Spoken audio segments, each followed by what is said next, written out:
Welcome. Magnus here. If you'd like to talk about cameras, mirrorless, and DSLRs specifically for video, consider subscribing. Today we're talking about the Blackmagic Cinema Camera 6K. So special shout out to James Jackson Films. Blackmagic had a stream regarding their new cameras and new software, but I didn't watch that. I actually watched James Jackson Films' channel to watch the new update on the Blackmagic Cinema Camera 6K.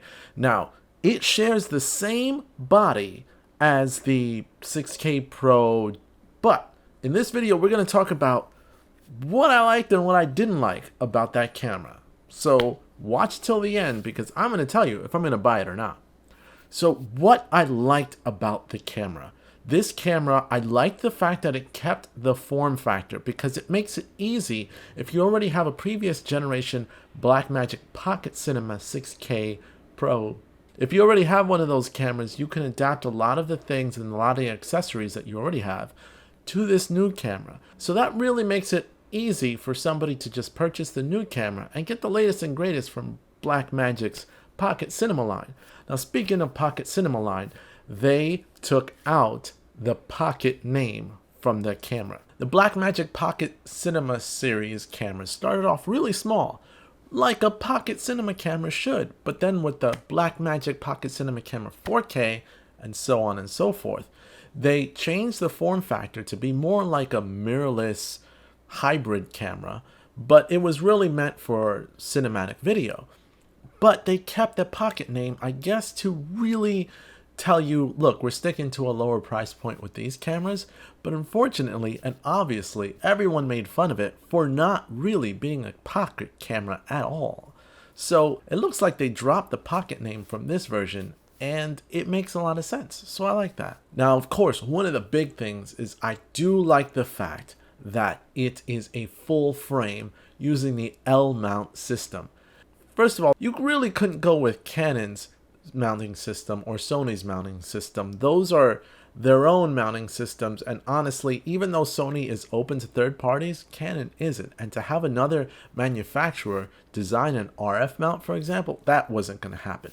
But the L mount alliance came to save the day. That means that this camera, not only is it full frame, but it is adaptable to many different lens types.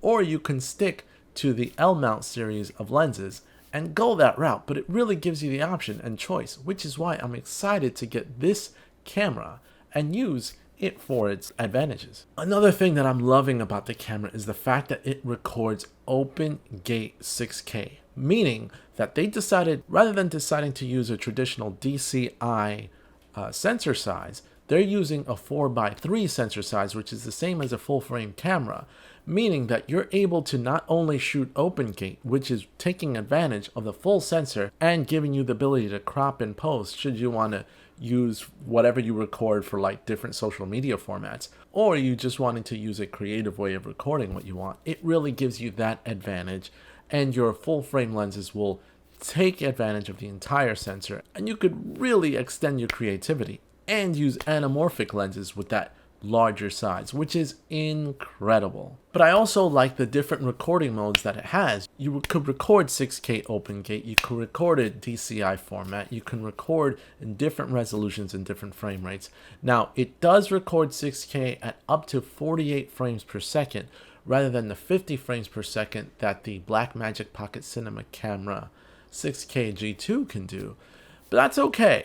You can still at least slow down your footage by half if your output frame rate is 24 frames per second and get pretty good slow-mo in my personal opinion. So it sure seemed to be limited in that case, but you're dealing with a larger sensor, and that is exciting. So that wraps up kind of like the good things that I liked about it. Now let's go to like the midpoint. One of the midpoints that I wanted to mention is the fact that they're now using a CF Express card slot Type B.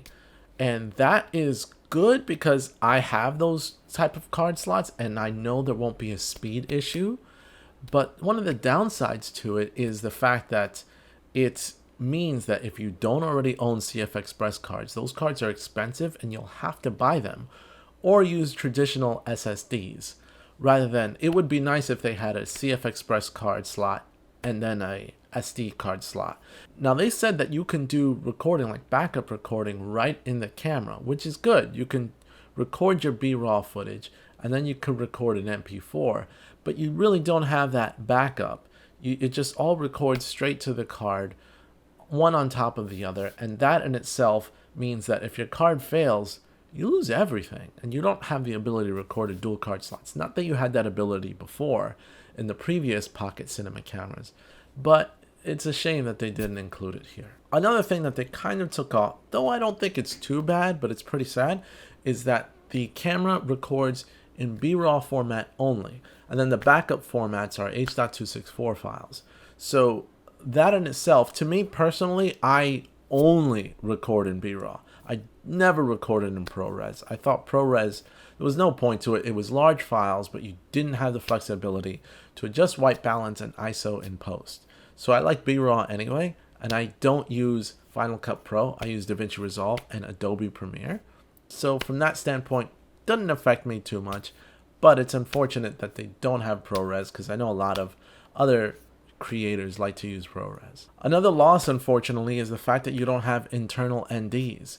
Now, I have the Pocket 4K, which didn't have internal NDs, but I have recorded with the R5, and the R5, I use an adapter, an EF to RF adapter with a variable ND, and let me tell you, that thing is so convenient when I'm on a shoot. I just have it on, and I'm able to switch it without having to go through too much trouble when I'm switching lenses and I'm filming outside. That I love, but you don't have the ability to do that on this new Blackmagic Cinema Camera, which is kind of sad. And then finally, one of the last things that I was hoping that you'd get, and it's not like the previous versions gave you this, but I was hoping for continuous autofocus. I was at the Build Expo a week ago with B&H, and my next video is featuring that, so I've got a lot of great footage that I want to show you guys. But in that Build Expo, I went to Blackmagic's booth, and I actually mentioned, I'm waiting for your full frame camera that is with the L mount. Do you guys have something that I don't know? And they did kind of smile at me, so it's nice to see that it was revealed, because I mean, the cat was out of the bag before this was announced anyway. But one of the things that I mentioned was continuous autofocus, and you don't have that in this model. And that's what makes it a bit frustrating, because that's kind of the same as the previous models. And it's, yeah, I know when you're recording cinema, you want to control the focus, but a lot of times when you're a one-man band and you want to film yourself, it makes it a little difficult, especially when you have your subjects moving in and out of frame and you want a low aperture to get that shallow depth of field. And before I forget, there's one last thing, and the final thing that is my complaint is the fact that they didn't expand the dynamic range. It's still 13 stops of dynamic range. I got the Blackmagic Pocket Cinema Camera 4K, and that had 13 stops. So we're not getting expanded dynamic range in this camera. And I was hoping to get that to bring it a little bit closer to something that really truly feels like cinematic. But the image is incredible anyway, so I'm not going to complain too much. But since then, we've had cameras that have actually expanded on dynamic range in pretty close price points. And that is really, in my opinion, what helps sell that cinematic image. But I cannot complain too much because Blackmagic's image has always been incredible, in my opinion. So those are my thoughts, the pros and cons of the Blackmagic Cinema Camera 6K. Are you excited for this camera? It's already on sale, and I think I'm going to pick it up. So let me know what you guys think in the comments down below. I'm back. My next video is on build, featuring Casey Neistat, Jared Poland. Work with them. It was fun, and I can't wait to show you guys. As always, you can make my day if you subscribe today. This is Magnus, and I'm out. See you guys later.